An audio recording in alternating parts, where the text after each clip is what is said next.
Hello everyone, welcome back to the channel. My name is Kanika Arora और आज की इस वीडियो में हम लोग डिस्कस करने वाले हैं कि इम्पॉर्टेंट टॉपिक के बारे में, how to choose the MBA specialisation and which one is best for you. जी हाँ, और उम्मीद करती हूँ कि आपके आज सारे डाउट्स और जो कंफ्यूजन है वो क्लियर हो जाएंगे और डेफिनेटली आप इस वीडियो के एंड तक डिसाइड कर लेंगे कि आपको कौन सी स्पेशलाइजेशन बेसिकली ऑप्ट करनी है। तो आज के इस वीडियो में मैं बात करूंगी 3 स्पेशलाइजेशन के बारे में, finance, marketing and human resources के बारे में। और सबसे पहले मैं बात करूंगी कौन कौन से फैक्टर्स, क्या कौन कौन सी बातें आपको अपने माइंड में ध्यान रखनी है कि जब भी आप स्पेशलाइजेशन को चूज करते हैं। उसके बाद मैं आपसे डिस्क्राइब करूंगी कि इन तीनों स्पेशलाइजेशन में क्या क्या कंसेप्ट होता है और इन स्पेशलाइजेशन के बाद कैसी कैसी किस टाइप की जॉब्स आपको मिलती है।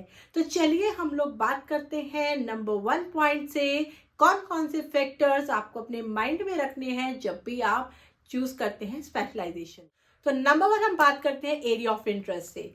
आपको अपना ये देखना है कि आपको इंटरेस्ट बेसिकली किस फील्ड में है। आपको कोई अपने कजन के पीछे या अपने फ्रेंड के पीछे नहीं जाना है कि उसने ये स्पेशलाइजेशन ली है तो मैंने भी ये स्पेशलाइजेशन ले लिया। आपको देखना है कि आपको इंटरेस्ट किस फील्ड में है। एग्जाम्पल लेके बात करती हूँ, अगर आपको स्टॉक मार्केटिंग में इंटरेस्ट रहता है तो आप जाइए फाइनेंस की तरफ। तो आपको बेसिकली मैं बार बार बोल रही हूँ कि एक गाइडेंस है, एक सजेशन है कि आप अपने इंटरेस्ट की तरफ ही जाइए। दूसरा बात करते हैं स्किल सेट या कंफर्ट जोन उस टेक्नोलॉजी से रिलेटेड। आपका बेसिकली स्किल्स किस किस टाइप की हैं जो मैचेस करती हैं उस स्पेशलाइजेशन से, और कुछ टेक्नोलॉजी से कंफर्ट जोन आप किस में फील कर रहे हैं।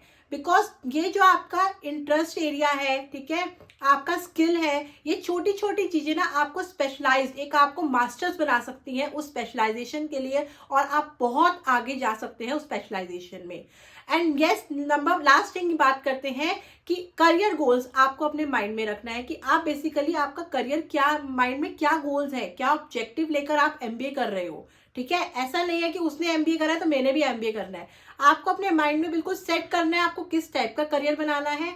एंड यस, और उस स्पेशलाइजेशन के बाद कौन कौन सी जॉब मिलेंगी उसको भी आपको ध्यान में रखते हुए स्पेशलाइजेशन को ऑप्ट करना है, जो कि मैं अभी आपको बताऊंगी कि किस स्पेशलाइजेशन के बाद किस किस टाइप की जॉब्स मिल सकती है। सबसे पहले हम लोग बात करेंगे एमबीए इन फाइनेंस के बारे में।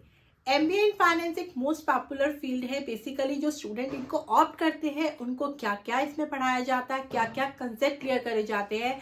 नंबर 1 इसमें आता है बजटिंग के बारे में बताया जाता है, टैक्स प्लानिंग के बारे में बताया जाता है, फाइनेंशियल मार्केटिंग और सर्विसेज के बारे में बताया जाता है, पोर्टफोलियो मैनेजमेंट के बारे में बताया जाता है। तो कुछ जो मैनेजमेंट फाइनेंशियल टर्म्स हैं इनके बारे में इनको बहुत अच्छे से डीपली कंसेप्ट को क्लियर किया जाता है। और कौन कौन सी जॉब्स मिलती हैं आफ्टर एमबीए इन फाइनेंस में, तो इसमें हमारा आता है आपका कॉर्पोरेट बैंकर की जॉब मिल सकती है, आपको एसेट मैनेजर की जॉब मिल सकती है, पोर्टफोलियो मैनेजमेंट टीम में आपको जॉब मिलती है। ठीक है, बैंकिंग में बहुत अच्छा स्कोप है इसका। दूसरा इसमें आपका हो सकता है क्रेडिट रिस्क मैनेजर की पोस्ट आपको मिल सकती है। तो इसका फाइनेंस में बहुत ज़्यादा स्कोप है अगर आप एमबीए करते हैं।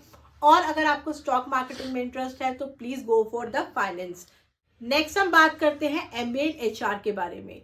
ये मेरा थोड़ा पर्सनली फेवरेट सब्जेक्ट है। ठीक है, तो बेसिकली एचआर में आपको क्या क्या पढ़ाया जाएगा, क्या क्या डिटेल्ड आपको उसमें समझाया जाएगा। ठीक है, उसमें बेसिकली एक्वायर कैसे करना है, जो कंपनी के एम्प्लॉयज हैं, ठीक है, उनको रिटेन कैसे रखना है, इसके बारे में डिटेल्ड नॉलेज दी जाती है। लाइक रिक्रूटमेंट के बारे में detailed knowledge, training and development के बारे में बहुत अच्छे से पढ़ाया जाएगा। जॉब को कैसे डिजाइन करना होता है, जॉब को कैसे एनालाइज करना होता है, एम्प्लॉयज मीन्स जो एग्जिस्टिंग एम्प्लॉयज है उनको मोटिवेट कैसे करना होता है कि वो रिटेन रहे ऑर्गेनाइजेशन में। तो एचआर में बेसिकली एम्प्लॉयज से रिलेटेड, ठीक है, जो एग्जिस्टिंग वर्कफोर्स होता है कंपनी के अंदर उससे रिलेटेड सारी नॉलेज दी जाती है। ठीक है, तो डीपली नॉलेज इसके बारे में दी जाती है। और अब बात करते हैं कि कौन कौन सी जॉब्स आपको मिल सकती है। आपको मिल सकती है स्टाफिंग की जॉब, ठीक है, और आपको मिल सकती है टेक्निकल रिक्रूटर्स की जॉब। ठीक है, ट्रेनिंग एंड डेवलपमेंट में आपको जॉब मिल सकती है, एचआर जर्नलिस्ट की पोस्ट होती है, ठीक है, और एचआर मैनेजर की पोस्ट होती है, एचआर असिस्टेंट की। इसमें बहुत स्कोप होता है अगर आप एचआर लेते हैं एमबीए में।